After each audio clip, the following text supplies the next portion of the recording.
At my grandson's birthday party, my son handed me an old scarf and said, "Wear this to cover your old face. Don't embarrass the family." His wife and her relatives started to smile. But when the cake was brought out, I stood up and made an announcement about a gift for my grandson, an announcement that made my son's hands tremble. The sounds of logs crackling in the hearth, the ticking of an old clock. Today, my Sekou turns 10 years old. 10? It seems like only yesterday I held this small, screaming bundle in my arms, and Jamal, my son, looked at him with such confused, frightened awe. Now Sekou is a tall boy with his father's eyes and my smile. The morning started long before dawn. I love this time, when the house is still asleep, wrapped in silence and cool air. The air in the den still smells of yesterday, of apples and cooled wood from the fireplace. I walk to the kitchen, stepping on floorboards that creak in familiar places. This house is my entire life. My late husband, Elijah, and I didn't build it just for ourselves. We built it for the future, for Jamal, and as it turned out, for his family too. Every beam, every nail here remembers the warmth of our hands. I took out the flour. For Sekou's birthday, I always bake pastries, potato and cabbage hand pies, and his favorite, apple and cinnamon. The dough comes alive in my hands, becoming warm and pliable. It's a kind of magic, the only kind I still command. As I shaped one pie after another, memories surfaced. There was Jamal, tiny, his nose smeared with flour, trying to help. There was Elijah, coming in from the cold, dusting snow from his hat, reaching for a hot pie, burning his fingers. And then there was me, sitting alone at the same table, transferring the last part of Elijah's pension into the family business account. That business, a small freight and trucking company, Jamal started 5 years ago. He opened it with my money, with everything I had left from the sale of our city condo after Elijah passed. "Mama, this is our shared future," he'd said then, hot and convincing. "You'll live with us in this big house with fresh air, and I'll build an empire." The empire hasn't been built yet, but the debt certainly has. Every month, I sit down at my old father's writing desk, open a thick notebook, and tally the bottom line. Utilities for this enormous place, groceries for 4, car expenses, and the constant line item, business support. Sometimes it was $2,000, sometimes $5,000. I never asked what it was for exactly. I believed. A mother always believes her child, even when he's no longer a child but a 38-year-old man. Dior, my daughter-in-law, swept into the kitchen. She gave me a glance full of lazy disdain and wrinkled her perfect nose. "Still with your homemade pies, Aziza Amani? Who eats that stuff anymore? It's the last century. You should have ordered some trendy cupcakes or tartlets, so we wouldn't be embarrassed in front of our guests." She poured herself filter water and left, trailing expensive perfume and a faint chill. I didn't answer. I haven't answered her in a long time. Why bother? Words bounce off her like water off Teflon. Her world consists of designer clothes, exclusive resorts, and status connections. In that world, there was no room for my pies, my gray hair, or my wrinkles. I was as outdated as my baking, a useful yet shameful relic, the person who paid the bills and minded the house while they lived their full lives. By evening, the guests arrived, mostly Dior's relatives and friends, loud, self-assured people who surveyed my home with courteous, proprietary condescension. They praised the renovation Dior had done in the den, cold, gray, and impersonal, and loudly discussed their Christmas vacation plans to Miami or Cancun. I felt like hired help at someone else's party, a free accessory to my own home. Sekou was happy. He unwrapped his gifts, his eyes shining. A huge Lego set, a new tablet, a remote-controlled drone. I gave him a good, expensive encyclopedia about space. He had wanted it for a long time. He hugged me so tightly my breath hitched. "Thank you, Grandma. You're the best." In that moment, I was ready to forgive everything. The sidelong glances, the caustic remarks. All for this minute, for this pure, genuine joy. Then it was time for toasts, and Jamal, my son, rose with a glass. He looked a little strained, as if bracing himself for something. He said a few kind words about Sekou, and then turned to me. "We have gifts for everyone," he said in an unnaturally loud voice, drawing all eyes. "And we have one for our mother, too." He held out a small, carelessly wrapped bundle in crumpled paper. I took it. Inside a cheap cardboard box was a scarf, a dull, gray-brown, unpleasant-feeling synthetic thing, the kind they sell at flea market stalls for a few quarters. I raised my confused eyes to my son. Jamal wouldn't look at me. His gaze was fixed somewhere to the side on Dior, who watched him with an encouraging smile. And then he spoke the words that stopped time. "Here, Mama, put this on. Cover your old face. Don't embarrass the family in front of our guests." He didn't whisper it. He said it loudly, clearly, so everyone could hear, so that Dior's smug relatives could hear, so that my 10-year-old grandson could hear. A second of deafening silence followed. Then I saw their smiles. They weren't loud, but they were sharp, like glass shards. Dior smiled triumphantly. Her mother, a plump, pampered woman, covered her mouth with her hand, but her eyes laughed.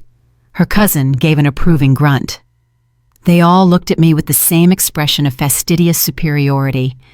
In that moment, the world went silent for me. All the noise, the laughter, the chatter, the clinking of glasses, it all vanished. Only a ringing void remained, and this gallery of faces. My son's face avoiding my gaze, my daughter-in-law's full of malicious glee, her family's faces savoring my humiliation. I felt no pain, no tears welled up, no offense flared. No.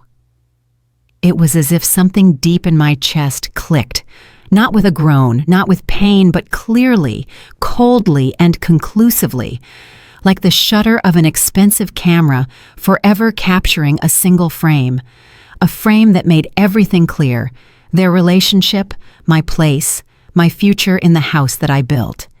In that instant, my blind maternal love died. Hope died. Aziza Amani, the accommodating, understanding, and forgiving mother and grandmother, died. And another woman was born, calm, cold, and completely clear-sighted. I sat with that ugly scarf on my lap, and the world slowly returned. Sounds started to emerge again. Someone nervously coughed. A fork clattered onto a plate. But the silence inside me didn't fade. It simply became different, thick, heavy, like deep water. I looked at my hands resting on my knees. All my life, these hands had been busy, kneading dough, scrubbing diapers, pulling weeds, counting bills to make ends meet. They built this house, they gave, and now they were handed this cheap, slippery piece of synthetic fabric to cover an old face. So this was it, my price. This was the result of my life, my sacrifices, my love. I was an annoying inconvenience, a wallet that needed to be invisible. A ghost in my own house, smelling of mothballs and shame. Suddenly, I saw everything with astonishing icy clarity. Every innuendo, every eye roll from Dior, every plea from Jamal to be understanding and help out a little. They weren't accidents. They were steps on a staircase leading to this very moment, to this scarf. Slowly, year after year, they had been erasing me, stripping away my personality, leaving only a convenient function. And now they had decided that the function was fulfilled and could be discarded, covered with a rag like old furniture. My gaze swept the room and settled on Sekou. He sat at the table, a little embarrassed by the general awkwardness, picking at his salad with a fork. The only pure, bright person in this room, filled with poison. He hadn't understood the meaning of his father's words, but he felt that something bad, something wrong had happened. And in his bewildered eyes, I saw not my past, but his future. What kind of future awaited him with a father who so easily betrayed his own mother, and a mother who applauded it? What would they teach him? The same consumerism, the same cruelty, wrapped in fake smiles. They would mold him into someone just like them, a person for whom nothing was sacred except money and status. No, that would not happen. At that moment, Dior, recovering from her momentary triumph and wanting to smooth over the awkwardness, walked in with the birthday cake. 10 candles burned on it with bright, flickering lights. "Here's our birthday boy, Sekou, make a wish," she chirped, setting the cake in front of her son. The guests livened up, clapped, and broke into a round of happy birthday. Their voices sounded distant to me, as if coming from far away.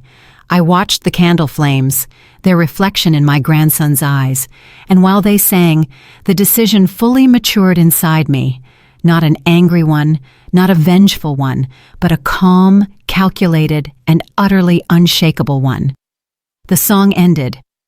Sekou, taking a deep breath, blew out all the candles in one go. The room erupted in applause again. Jamal took the knife to cut the cake. His face was already placid again. He apparently thought the incident was over. His mother had swallowed the insult, just as she had swallowed everything else before. And then I stood up. All eyes immediately turned to me. They probably expected me to burst into tears or start reproaching them. Dior looked defiant. Jamal frowned. I surveyed everyone with a calm, attentive gaze, and my voice, when I spoke, surprised even me. It was even, firm, and completely devoid of emotion. "I have a gift for Sekou too," I said. "A gift for his future." Silence again descended upon the room. I looked at my grandson. "Sekou, your grandfather Elijah and I built this house years ago. We built it for our family, for the future. And today, on your 10th birthday, I want your future to have a solid foundation." I paused, letting the words sink in. "I am gifting you this entire property, the house, the acreage, and all the structures. I will process all the paperwork and place the property into a trust in your name. When you turn 21, you will become its sole owner."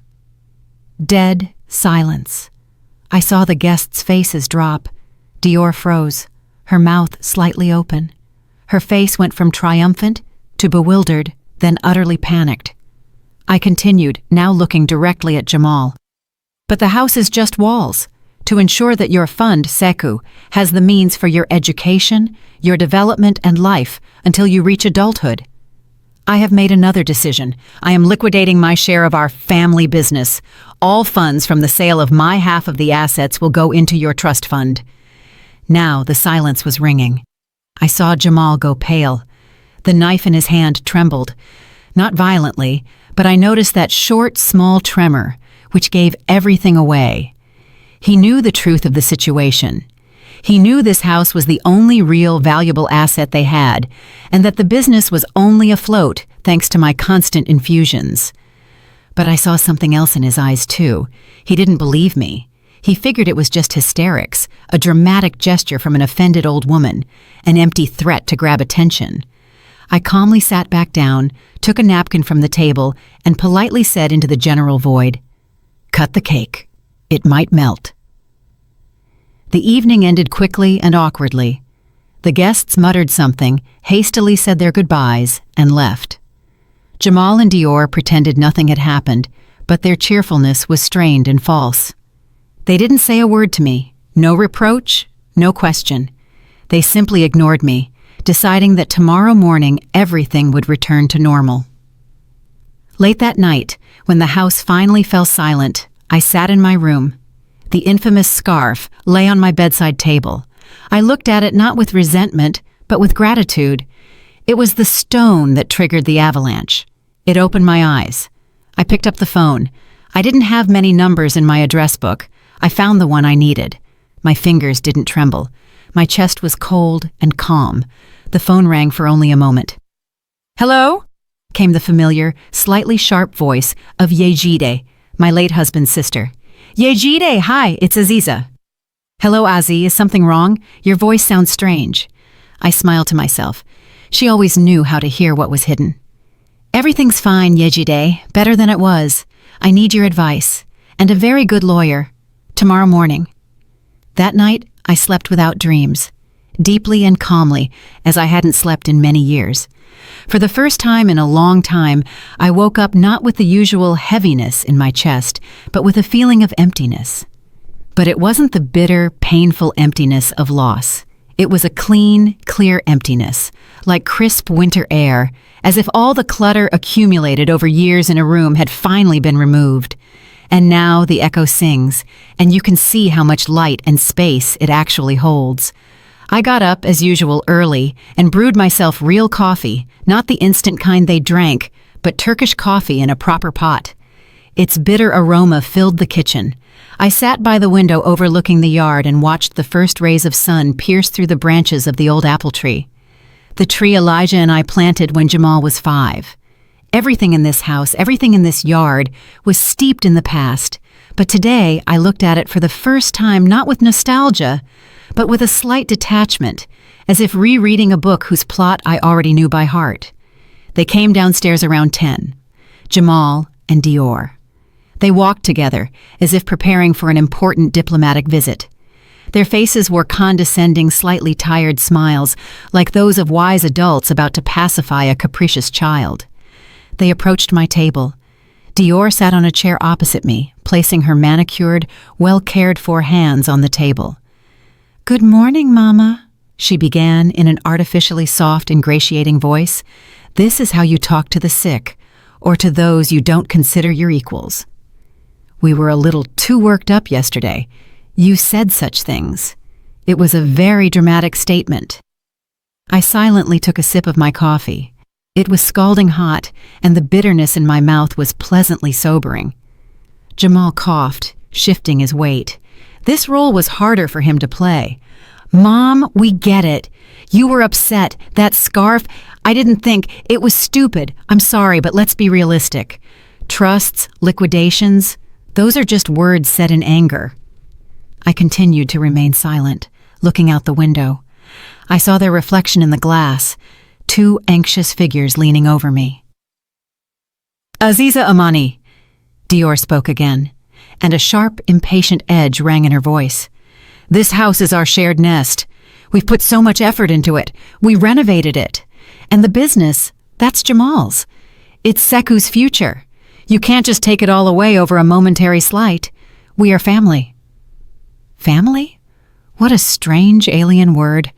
I looked at them, at my son hiding his eyes, and at his wife talking about the nest that I had built and maintained as if it were her own property. They were talking to me like an unreasonable child who had a tantrum in a toy store because they weren't bought candy. They were explaining why my decisions regarding my own property were unrealistic. They weren't asking. They weren't trying to understand. They were lecturing. I finished my coffee and placed the cup on the saucer. It clinked with a quiet, clear sound. I stood up. "I need to go to the yard," I said in an even voice, without looking at them. "The peonies need staking." And I walked out. I heard Dior exhale in irritation behind me. I knew what they were thinking. The old woman is senile. She's sulking. It will pass soon. They understood nothing, and that was their main mistake. In the afternoon, I sat on the porch with a book. The house was quiet. Jamal had left, ostensibly for business. Dior was upstairs in their master's suite. At some point, the silence was broken by her voice, loud and irritated. She was on the phone. The walls in this house are thick, but fury, like water, finds the cracks. "Jamal, what the heck is going on?" she almost screamed into the receiver. "I'm trying to make the down payment for the cherry red Cadillac Escalade. Yes, that one. I found the perfect deal, and it says, transaction declined." A pause. I turned a page, although I wasn't seeing the letters. "What do you mean, check the balance? I checked it. What do you mean, insufficient funds? That's our premium account. Your paycheck just cleared yesterday." I imagined her face, contorted and angry. That car had been her dream for months, a symbol of their success, their new level. A celebratory purchase, as she'd boasted to a friend yesterday, to mark the start of their new life. "No, the card is right here." Then what?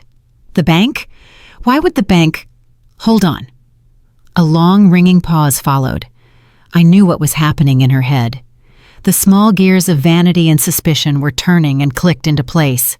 "It's her!" Dior shrieked. It's definitely her. That old witch blocked the card or called the bank and made up some story. I told you, we shouldn't have left her alone like this. We should have taken action immediately. But you kept saying, Mama, Mama. She's getting petty old lady revenge the only way she knows how. I closed the book, got up, and went into the house to make myself some tea. I heard her continue to scream into the phone, promising to sort things out and put her in her place. They thought I had stolen their candy. They thought I was playing their game, the game of petty malice, grudges, and manipulation. They couldn't even imagine that I wasn't playing anymore, that I had walked off the board. They thought I had stolen one pawn. Meanwhile, I was quietly flipping over the entire chessboard. I brewed my tea, and my soul was calm. Their panic, their anger, their absolute misunderstanding of the situation were the best confirmation that I was doing everything right. Every step they took, every word they spoke, only solidified my righteousness. And I knew this was only the first, smallest ripple in the water. The real storm was still ahead. The next morning, I got ready and drove into the city. Jamal and Dior watched me with silent reproach and suspicion. They probably figured I was going to the bank to continue my petty mischief. Let them think that. Their world had narrowed to one blocked credit card. They couldn't imagine where I was actually headed. Yejide had given me the address of a law firm in the old downtown area. The office was in a stately, pre-war building with high ceilings and quiet hallways. The lawyer, attorney Thurgood Hayes, turned out to be a man in his 50s with attentive, calm eyes and gray at his temples. He didn't ask unnecessary questions. He just listened. I sat in a deep leather armchair across from his massive oak desk and methodically, without emotion, laid out the facts. I told him about the house, which was entirely in my name, about the business, where I was a 50% co-owner, about my desire to establish a trust fund for my grandson and to liquidate my stake in the firm to do so. I spoke, and he took notes in a pad, nodding occasionally. Aziza Amani, I understand, he said when I finished. The situation is clear, and so is the action plan. To start the procedure, I need all the foundational documents for the company and the financial statements for the last year. The more complete the documentation, the faster we can move. I was prepared for this. I was accustomed to order over the years. At home, in my old dresser, I had a separate folder where I kept everything related to the family business. All contracts, all bank statements, all receipts for my transfers. I kept them not out of distrust, but simply out of habit. A habit instilled by my own father, who was an accountant. Money loves counting, and documents love order, he used to say. I handed Attorney Hayes a thick folder. He put on his glasses and methodically began to study its contents, page by page. Silence fell in the office, broken only by the rustle of papers. I looked out the window at the clouds drifting across the sky and felt strangely calm. I was in the right place. I was doing what I had to do. 20 minutes passed. Attorney Hayes remained silent, only occasionally frowning and underlining something with a pencil. Then he stopped at one of the latest bank reports. He stared at it for a long time, then removed his glasses and looked at me over the top of them. Aziza Amani, I have a question for you. Right here, 3 weeks ago, a very large sum, almost $300,000, was deposited into the company account. Was this a new investor, or did you sell some assets? I looked at him, confused. 300,000? No, there were no investors, and we didn't sell anything. I would know. Strange. He put his glasses back on and slid the document toward me, pointing to the line. Look here. Credit Tranche, Financial Guarantor. Do you know this organization? I peered at the line. The name meant nothing to me. No, I've never heard of it. We always use the same major bank for credit, and only for small amounts of working capital. The lawyer's face grew serious. He leaned back in his chair. Financial Guarantor is not a bank. It's a microcredit organization for businesses. They give large sums at very high interest rates and with draconian penalties for late payment. Businesses only turn to them in the most desperate situations. Tell me, did your son mention taking out such a large loan? No, Not a word. The chill I had first felt at my grandson's birthday party began to rise from deep in my chest again, but now it was different. It was alarming. Attorney Hayes fell silent, flipping through the papers further. His fingers stopped on the last page of the report. "And this is even more interesting," he said softly.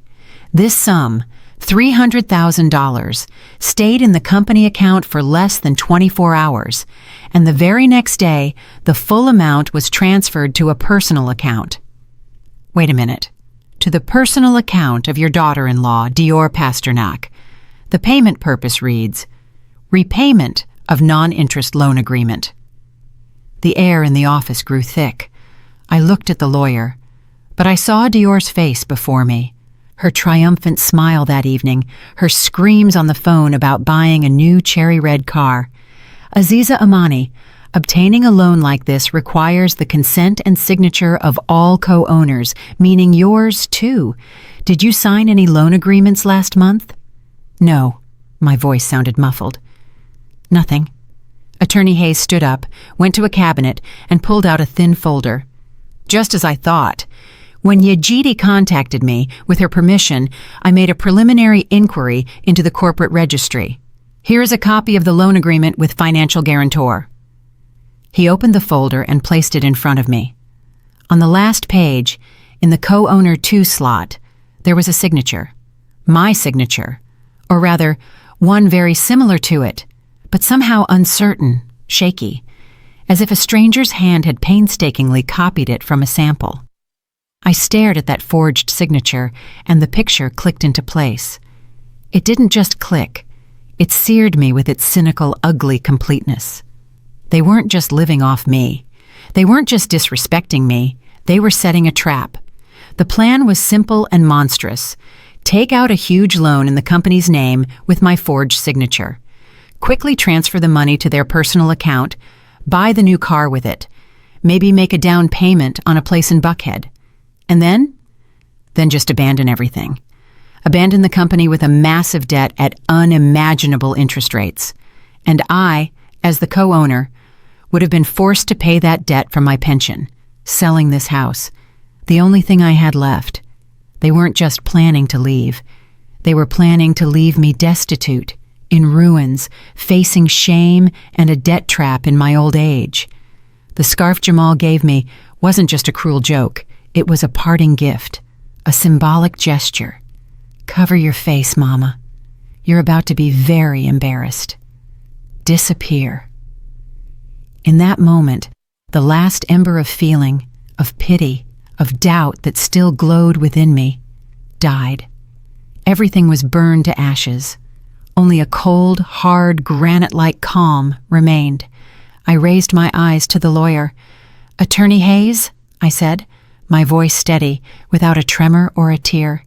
"Make a copy of that agreement and start the procedure. But now, not just the liquidation of my share. I want a full dissolution of the partnership with a forensic audit of all financial transactions for the last year. And prepare official notices for my son and for the bank where all our accounts are held." He nodded silently. He understood everything without further explanation. I left his office a different woman. The woman who walked in an hour ago could still doubt, could still regret. The woman who walked out was going to carry out a sentence. I returned home in the evening.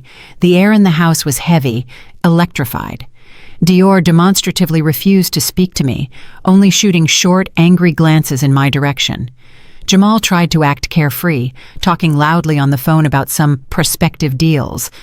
But I saw the tension in his shoulders. They were waiting. They were waiting for me to apologize, to surrender, to beg forgiveness for my hysterics. They were still living in their world, where I was just a minor character in their play. I silently went to my room. I had nothing to say to them. All the words had already been spoken there in the quiet office of the lawyer. Now, the documents would speak. For 2 days, a cold war reigned in the house. They demonstratively ordered pizza and sushi delivery, leaving piles of boxes in the kitchen. They talked to each other as if I didn't exist. I, meanwhile, lived my own life, tending to the yard, reading, preparing simple food for myself. Inside me was silence. I felt neither anger nor triumph, only cold, quiet anticipation. I knew the mechanism had been engaged, and now it couldn't be stopped. And then, on the third day after my visit to the lawyer, it happened. I was watering the roses by the porch when a small courier van pulled up to the gate. A young man in a uniform jacket stepped out. "Jamal Amani?" he asked, checking his tablet. "Need a signature for receipt." At that moment, Dior came out of the house. She must have seen the van from the window. Her face was etched with impatient curiosity. "Perhaps these are the documents for her new car?"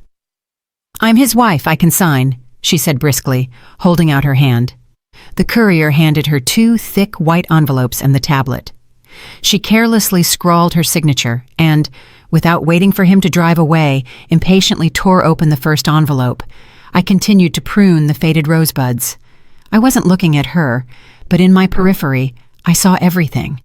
I saw her expensively manicured fingers tear the thick paper, saw her pull out a folded sheet, saw her eyes begin to scan the lines. First, her face showed bewilderment. She was clearly expecting to see something else. Then her eyebrows knitted together. She flipped the sheet over, then returned to the beginning, and I saw her face change, slowly but inevitably, as if a completely different essence was emerging from beneath the thin layer of makeup and self-assurance. Color drained from her cheeks. The blush she so carefully applied each morning disappeared, leaving behind a deathly chalky white. Her lips, always slightly pouting with petulance, parted in silent astonishment. She silently opened the second envelope. This one was from their main bank. The letter was shorter. She scanned it in seconds, and her face turned into a mask of pure terror. The envelope slipped from her weakened fingers and fluttered onto the porch steps. "Jamal!" Her voice wasn't a scream, but a hoarse, choked gasp. "Jamal, get out here now!" The door flew open, and Jamal ran out onto the porch. "What happened? What's all the shouting for?" he began, irritated, but seeing his wife's face, he stopped short. "What is this?" she whispered, pointing to the papers lying on the ground. Jamal frowned, picking up the first sheet. I saw his profile. First, a condescending smirk. He probably thought it was just another piece of junk mail from some marketing agency, but then the smirk slid off his face. He started reading. His eyes widened. He clenched the paper so tightly his knuckles turned white. His bravado, his feigned confidence, it all crumbled off him like plaster from an old wall. I saw those terrifying official words I now knew by heart, dancing before his eyes. Notice of intent to terminate partnership agreement, compulsory asset liquidation, full forensic accounting audit, commencement of legal action. He snatched up the second sheet. The bank notice, short and ruthless, in connection with information received regarding possible fraudulent activities by one of the co-owners, pursuant to Section 7.4 of the loan agreement, all credit lines and overdraft facilities on company name accounts are frozen, pending the outcome of an internal investigation. He stood there, holding those 2 sheets of paper, breathing heavily. Air whistled into his lungs. The condescension was gone. The irritation was gone. Only pure, primal, animal fear remained. The panic of a man who had run a marathon, certain of his victory, only to discover a step from the finish line that he had been running on the wrong road, and now a precipice awaited him instead of a pedestal. He raised his eyes to me. There was not a shred of the condescension with which he had looked at me 3 days ago. There was horror and incomprehension, an utter shock that this was even possible. This couldn't be happening. It was just old lady hysterics, just a slight, just a stupid scarf. It couldn't have led to this. "Mama," he whispered, What is this?" I silently set down the pruning shears, straightened up, and looked him directly in the eyes, calmly and firmly. "It's not hysterics, Jamal," I said in an even voice. "It's not a slight, and it's not petty revenge." I paused, giving him time to absorb my words. "It's a legal execution." Dior let out a strange, choked sob. She looked from me to her husband, to the papers in his hands. Horror washed over her eyes. It had finally dawned on her. This wasn't a game. This was a war, and they had already lost. The silence that followed my words didn't last long. It was just the calm before the storm. I saw the fear in Jamal's eyes give way to rage, the last refuge of a cornered animal. He crumpled the papers in his fists and stepped toward me. Dior, snapping out of her stupor, followed him. They didn't go into the den. They burst into my room, my only private space in the house. I sat in the old armchair by the window, and they stood over me like two thunderclouds. "What have you done?" Jamal began. His voice cracked with fury. He threw the crumpled sheets onto the small table next to me. "Are you out of your mind, old woman? Decided to destroy everything? To destroy me, your only son?" I remained silent. I just looked at him, at his face distorted by anger, at the vein bulging on his neck. I didn't see a grown man. I saw a frightened boy whose favorite toy had been taken away. Behind him, Dior started her performance. She covered her face with her hands and sobbed loudly, dramatically, hysterically. They weren't tears of grief, but tears of rage and helplessness.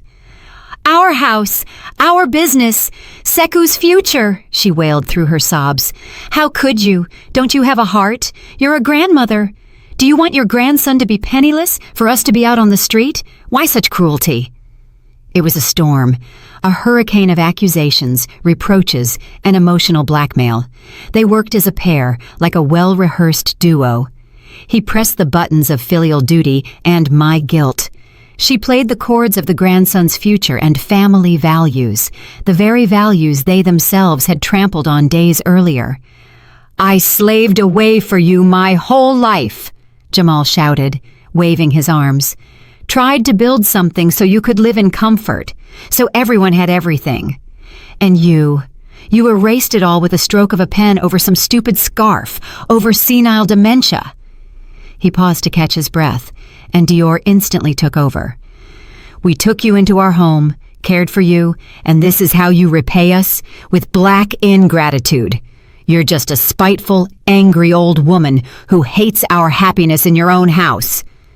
For a moment, those words stung in the house I built and paid for. But the pain wasn't sharp anymore. It was just a dull, familiar echo of the past. They shouted for a long time, venting everything, their resentment, their fear, their anger. They blamed me for everything, for their failure, their debt, their problems. I was a convenient target. In their worldview, I was at fault, not their greed, not their weakness, not their deceit. I sat and waited. I was like a cliff face battered by waves. They crash, foam, and pour all their fury upon it, but the cliff stands firm. It simply waits for the storm to subside, and I knew it would subside. They didn't have an infinite reserve of energy. The moment finally came. Jamal was hoarse. His rage was spent. All that was left was heavy, exhausted gasping. Dior stopped sobbing, and now just quietly, convulsively sniffled, darting looks at me to gauge the effect. They were worn out. Silence returned to the room, filled with the smell of their anger and my calm. I waited another minute, and then slowly, without a single wasted movement, I leaned down and retrieved a single sheet of paper from the desk drawer, the copy Attorney Hayes had made for me. I placed it on the small table in front of them, right on top of the crumpled notice. Jamal looked at the sheet with confusion. Dior stopped sniffling and craned her neck with curiosity. Jamal reached out, took the paper, and smoothed it. I watched his eyes scan the familiar official lines of the loan agreement. He still didn't understand. He probably thought it was another document from the same series. And then his gaze fell on the last page, on the co-owner 2 slot, on the signature. I saw the last drop of blood drain from his face. He froze, staring at that forged, clumsy scrawl that was meant to be my sentence. His shoulders slumped, the paper dropped from his fingers and slowly fluttered onto the rug. Dior, not understanding, bent down and picked up the sheet. She peered at it. Her eyes widened. She shifted her gaze from the signature to me, then back to the signature. There was no remorse in her eyes. There was the primal terror of being caught. And then I spoke, softly, almost a whisper, but in that deafening silence, my voice rang out like a bell. "You shouted, 'After everything we've done for you, I looked directly into my son's eyes. "Did you mean after everything you've done to me?" Silence. Absolute, dead silence. They had no words. All their accusations, all their shouts, all their tears, they all shattered against that single sheet of paper. Their meticulously constructed drama about the ungrateful mother collapsed, exposing the ugly truth of their own betrayal. They looked at me, and for the first time in many years, they saw me for who I truly was. Not as the help, not as the wallet, not as the old capricious mother. They saw the person who knew everything about them, who held the evidence of their crime in her hands. In that moment, I understood that all the power belonged to me, and it wasn't the power of revenge, it was the power of truth, and it was devastating. After that scene in my room, the house sank into a strange, viscous silence. They stopped shouting. They went into hiding, walking around the house like shadows, talking in whispers. Their fear was almost palpable. But I knew this wasn't the end. A cornered animal doesn't give up. It prepares for one last desperate lunge. I didn't know what form it would take, but I was certain they would try something. Their final attempt turned out to be even baser and more cynical than I could have imagined. 2 days later, on a Saturday, Dior approached me with an unnaturally meek, sorrowful face. "Aziza Amani," she said in a quiet, respectful voice I had never heard from her. "We are very worried about you, about your state. We understand you aren't doing this out of malice. We invited my parents and my uncle over this evening just to have a family discussion, to find a way out of this terrible situation. Please, don't refuse." A family council. I immediately understood what kind of council this was and what my role in it would be. It was their last, dirtiest card. They intended to stage a performance where I was the senile, unstable old woman influenced by bad advice and destroying her own family. And they were the unhappy, loving children trying to save both me and themselves. I calmly nodded. "Fine, I'll be there." Her eyes flashed with triumph for a moment. She was sure I had walked into their trap. That evening, their tribunal gathered in the den. Dior's parents arrived, her mother, plump and gleaming with self-satisfaction, and her father, a stern man with a heavy gaze who had always looked at me as if I were empty space. Her uncle, some local mid-level county official, whose demeanor exuded authority and self-confidence, also came.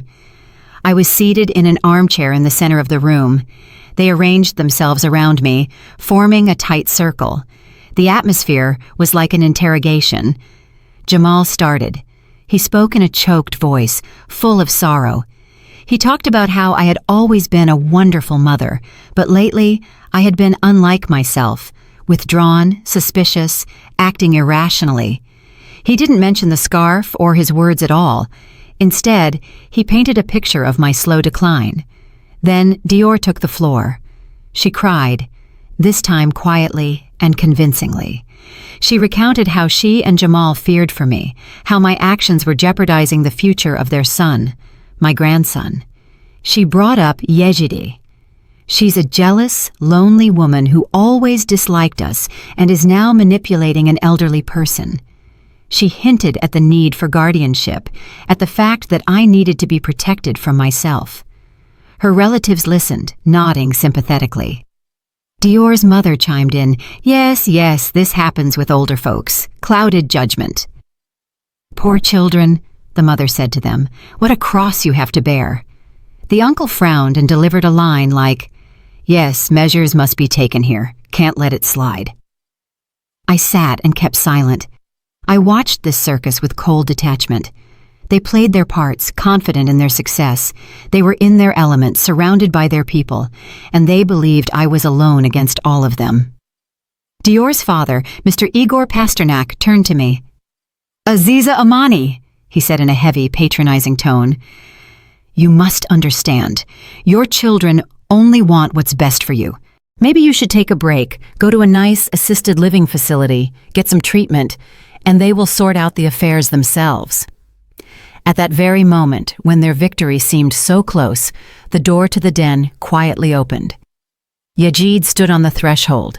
She was holding a thick folder in her hand. "Good evening," she said in her usual, slightly sharp voice. "I apologize for the intrusion. I heard you were having a family financial council here. I didn't mean to interrupt."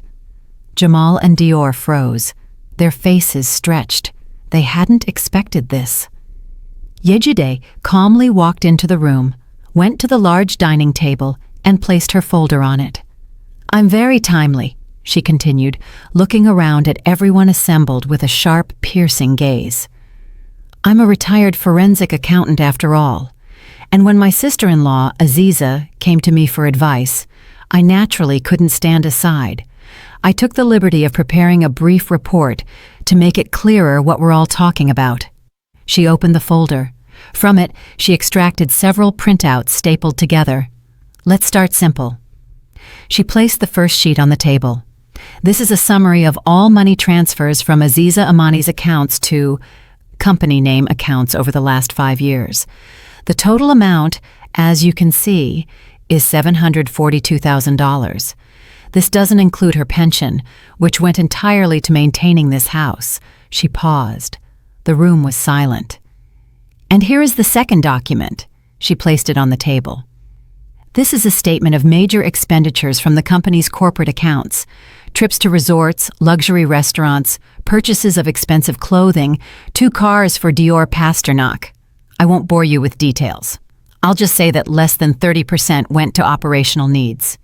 Dior's mother's face slowly began to turn crimson. The uncle stopped looking self-assured and now stared at his niece with unconcealed interest. "And now, the cherry on top." Yejide pulled out the last document, a copy of that very loan agreement. "Here's a very interesting document. A loan for $300,000, taken out 3 weeks ago, collateralized by the entire business. As you can see, it's signed by both co-owners. Here's Jamal Amani's signature. And here," she tapped her fingernail on the second signature, "is allegedly Aziza Amani's signature. Only there's one small problem. On the day this agreement was signed, Aziza Amani was in a rehabilitation facility in coastal Georgia, where she goes every year. I have the reservation, the transport receipts, and the registration log from the facility. So this signature, as they say in certain circles, is an object of very interesting examination. That would be Federal Statute 18 U.S.C. 1344, bank fraud, or at the very least, forgery." She fell silent. And in that silence, the words bank fraud sounded like a gunshot. Dior was white as a sheet. Jamal stared at the floor, his neck crimson. Mr. Igor Pasternak, Dior's father, slowly stood up. He was terrifying in his silent rage. He walked to the table, picked up the copy of the agreement, and peered at it. Then he looked at his daughter.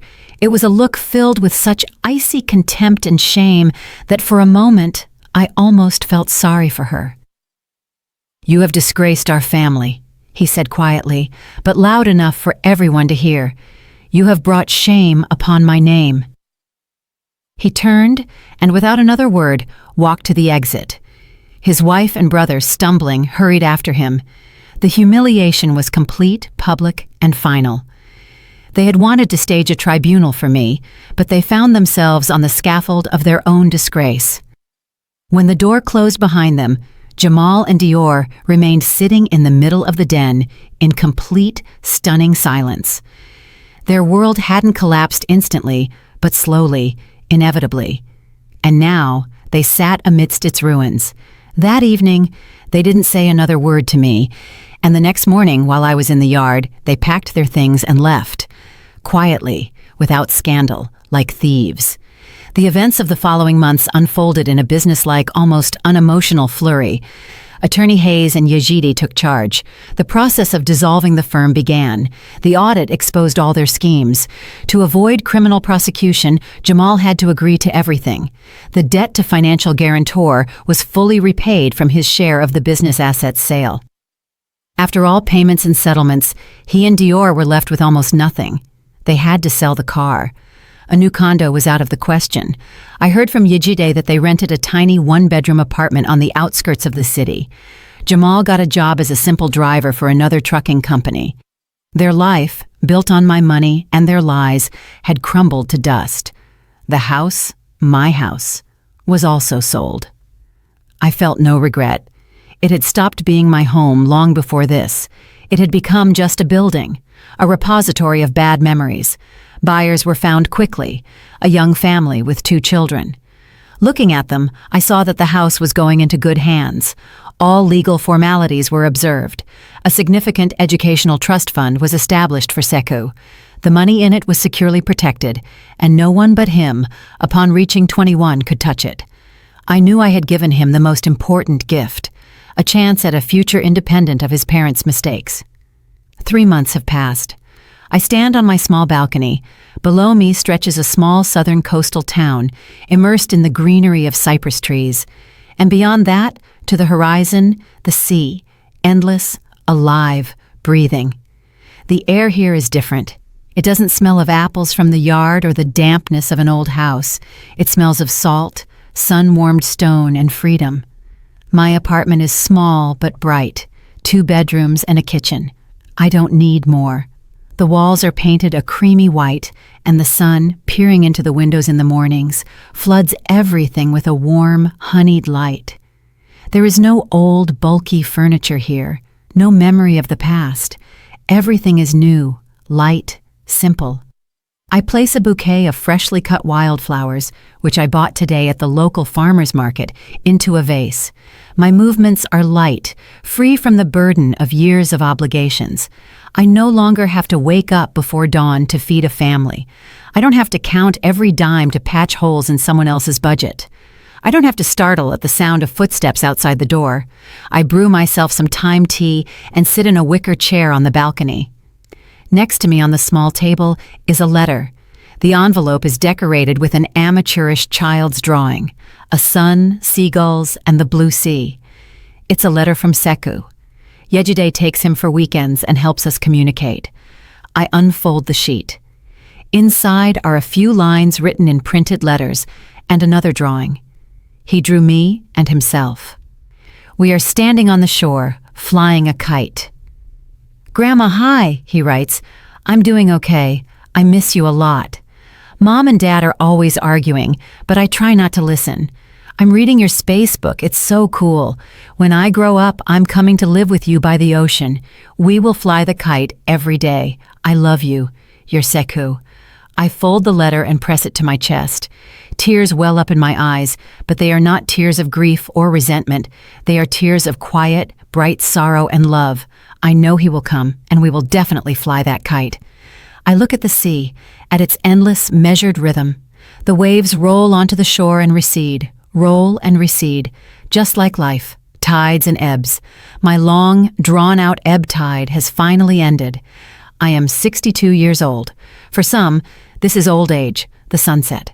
For me, it is the dawn of my own separate life, a life I didn't even dare to dream of, a life where I belong only to myself, where every breath is filled not with anxiety, but with peace, where every day is not a sacrifice, but a gift.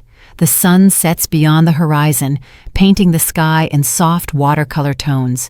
A light breeze carries the sounds of music and laughter from the boardwalk. I smile. For the first time in many years, I'm smiling not for anyone else, but just because. To myself, to the new day, to the sea. I built a home for my family. Finally, the time has come to build a home for myself. Did you like the story, and which city are you listening from? Let's meet in the comments. If you liked the story, you can support me by sending a super thanks so I can keep bringing more stories like this. Thank you so much for your sweet support. I'm looking forward to your comments on the story. On the screen, you can see 2 new life stories that I highly recommend. There's so much more on my channel. Don't forget to subscribe. See you in the next life story with love and respect.